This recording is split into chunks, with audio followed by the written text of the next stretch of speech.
What do you guys think about Khamzat and Strickland? I know they say that Khamzat submitted him, and everybody's saying how underrated his grappling is, the guys that are working with him. He's durable. He's so hard to hit, man. He's got a weird style. And his fucking jab is on point. He just up with Alex. Like, you just can't make any mistakes with Alex. Who made Khamzat look human? Gilbert Burns, Kamaru Usman, Sean. If there's any bit of blood in the water, he's finisher. In a second. So you're looking at 12 fighters out of 15 that didn't see the third round. Strickland's got 5 rounds here, and he knows he can fight 5 rounds. But there's a difference between not winning on the scorecards and losing those rounds. And I'm gonna tell you what the difference is, because we saw it in the Drickers fight. And for as chaotic and as short as the Kevin Holland fight was, there was something really valuable in that fight for me. And if I'm a coach, if I'm in the corner of Strickland, I'm going, right, I hate to say this, bro, you're gonna hate me for this, but every sparring session, we're gonna start with a sprint round.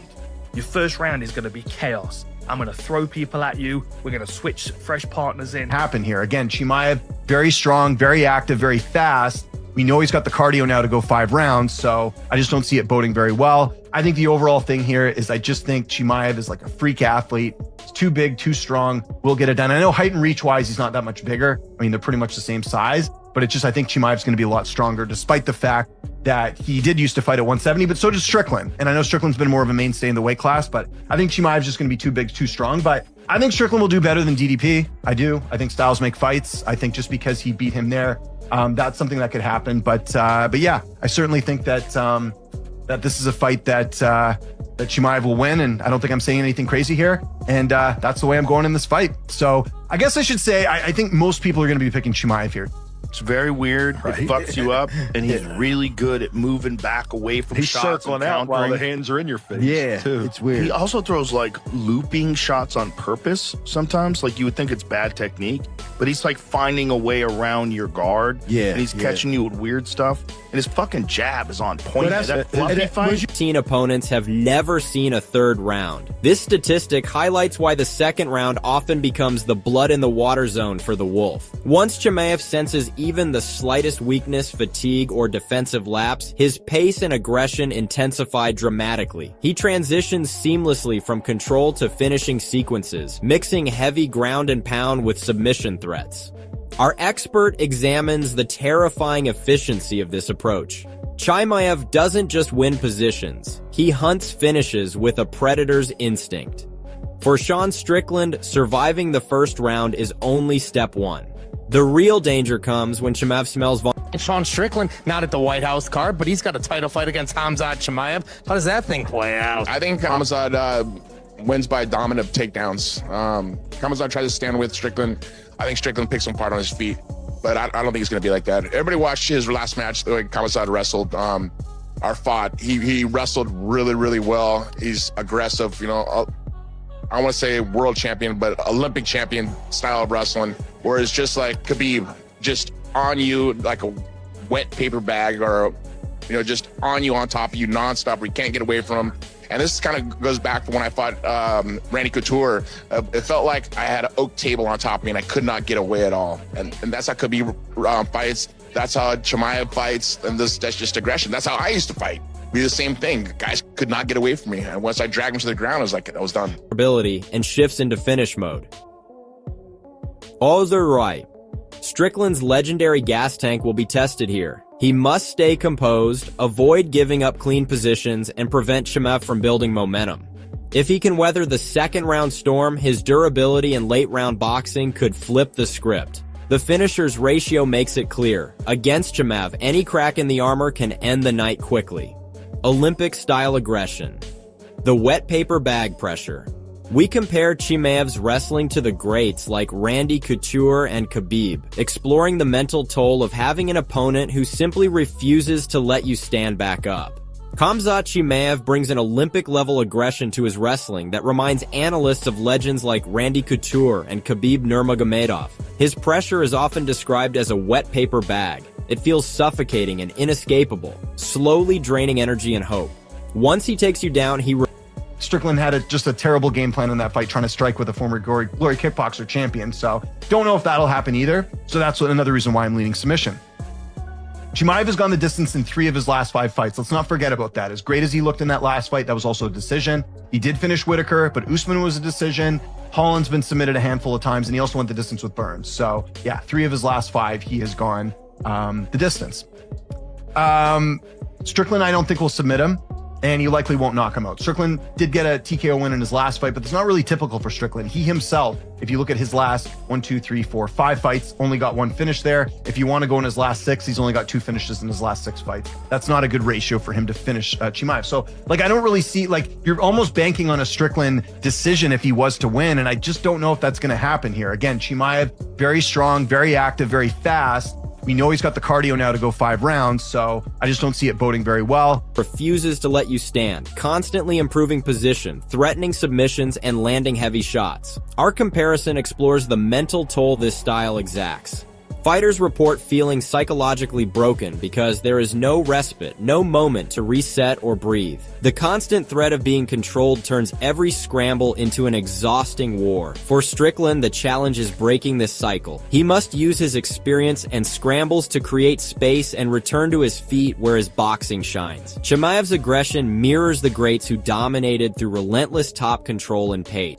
I think the overall thing here is I just think Chimaev is like a freak athlete. He's too big, too strong, will get it done. I know height and reach-wise, he's not that much bigger. I mean, they're pretty much the same size, but it's just I think Chimaev's going to be a lot stronger, despite the fact that he did used to fight at 170, but so did Strickland. And I know Strickland's been more of a mainstay in the weight class, but I think Chimaev's just going to be too big, too strong. But I think Strickland will do better than DDP. I do. I think styles make fights. I think just because he beat him there, that's something that could happen. But yeah, I certainly think that that this is a fight that Chimaev will win, and I don't think I'm saying anything crazy here. And that's the way I'm going in this fight. So I guess I should say I think most people are going to be picking Chimaev here. The mental aspect may prove as important as the physical. Surviving the pressure without panicking will be critical. This wet paper bag style has broken many before. Whether Strickland can endure it will define his performance. Practice room secrets. Chael Sonnen reveals what happens behind closed doors.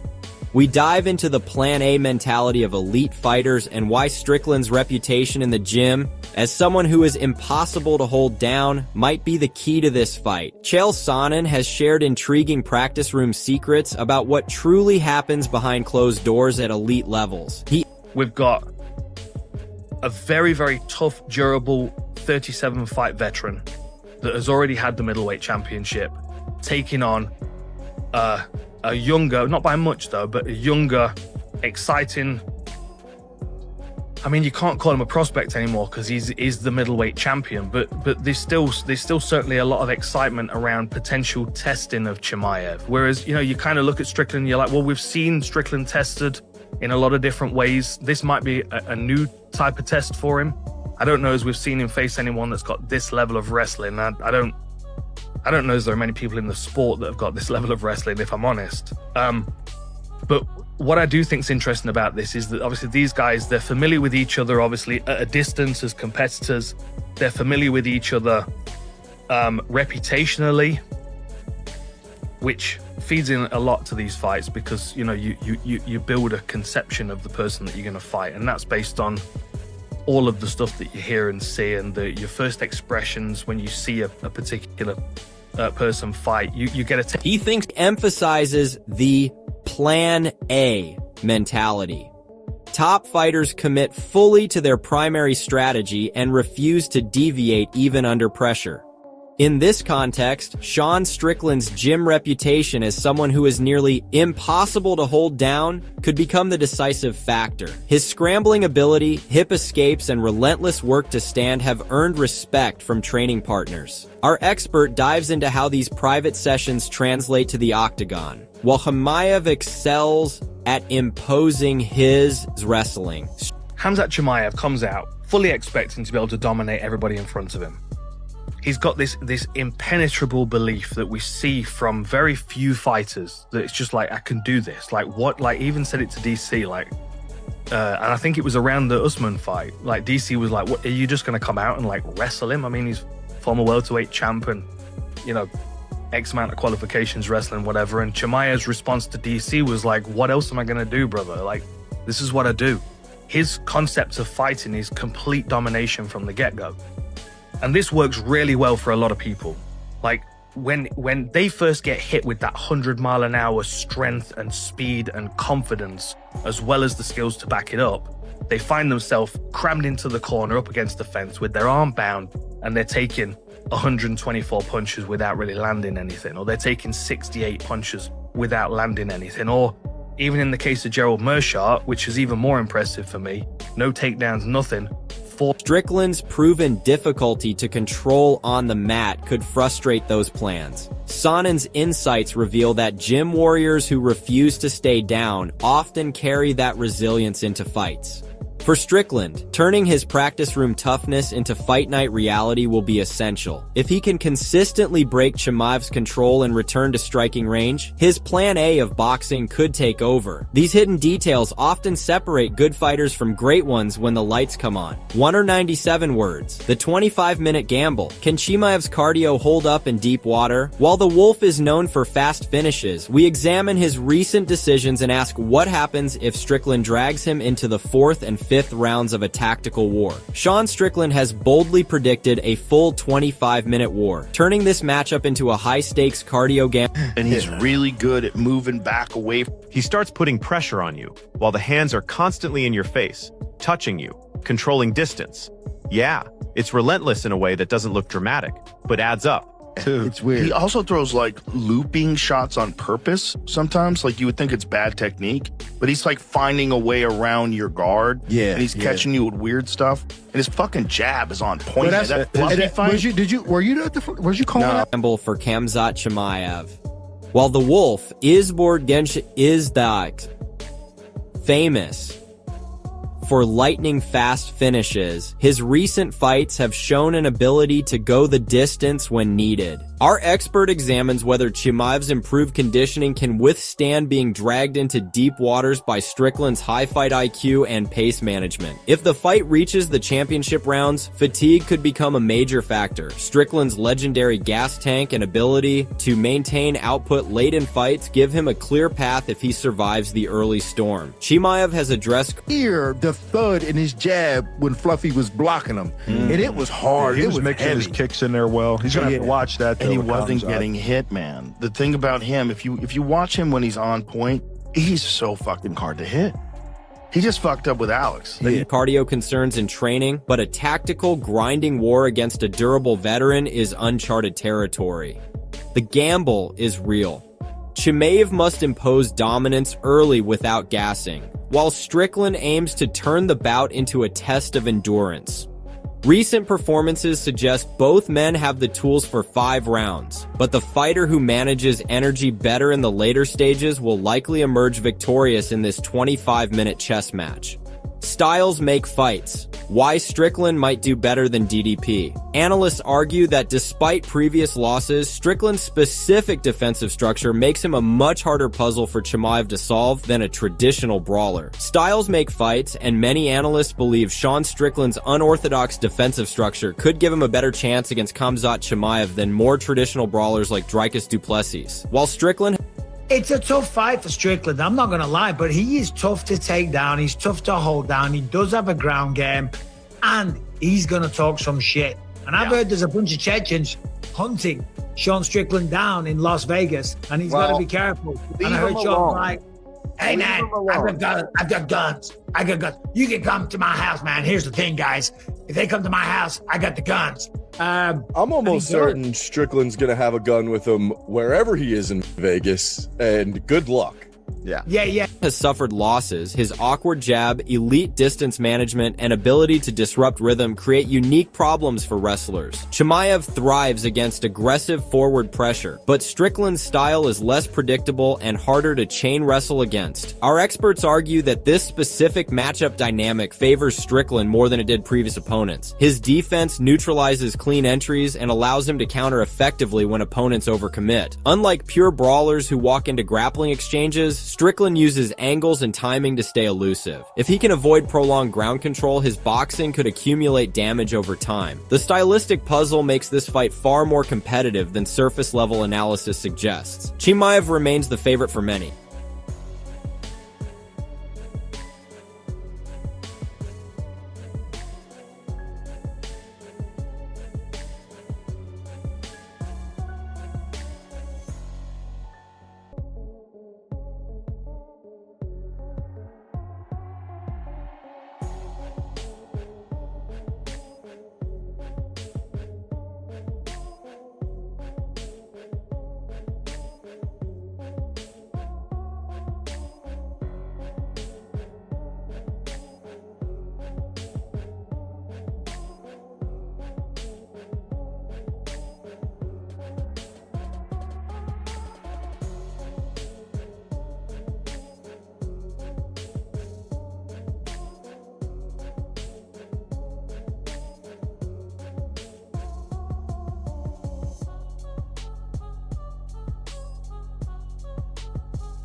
But Strickland's unique toolkit could turn the bout into a frustrating night for the wrestling powerhouse. The impenetrable belief, Khamzat's psychological warfare with the division. We revisit the conversation with DC where Chimaev asked, "What else am I going to do, brother?" Exploring the terrifying confidence of a man who only knows total domination. Khamzat Chimaev's psychological warfare stems from an almost impenetrable belief in his own dominance. In a memorable conversation with Daniel Cormier, Chimaev responded to questions about his aggressive style with a simple, chilling line. "What else am I gonna do, brother?" This mindset reflects a fighter who only knows total domination. There is no plan B, only relentless forward pressure. Our expert revisits this moment to explore how Chimaev's unshakable confidence affects the entire division. Opponents step into the cage already facing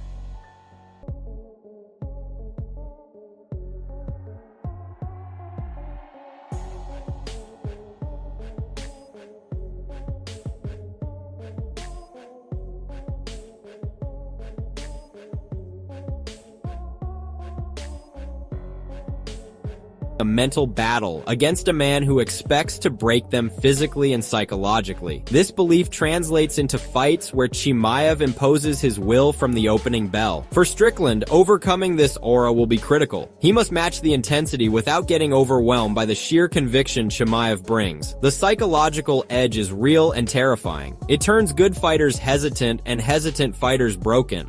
Chimaev's "what else am I going to do" philosophy makes him one of the most mentally imposing athletes in MMA today. Small errors, permanent consequences. Why you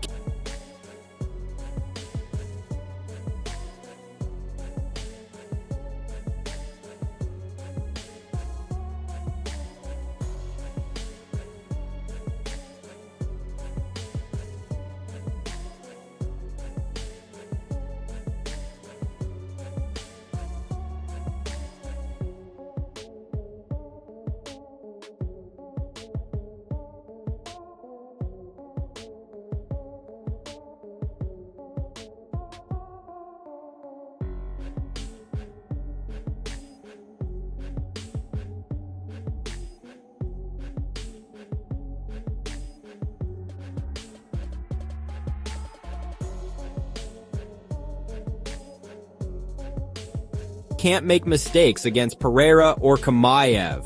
Rogan discusses the razor-thin margin for error at the top level, where one lazy jab or a missed sprawl ends the night instantly. Joe Rogan has often highlighted the razor-thin margin for error when facing elite finishers like Alex Pereira or Khamzat Chimaev. At the highest level, small mistakes carry permanent consequences. A lazy jab, a missed sprawl, or a momentary lapse in concentration can end the night instantly against these kinds of athletes. Rogan emphasizes how both men possess one punch or one position finishing ability that punishes any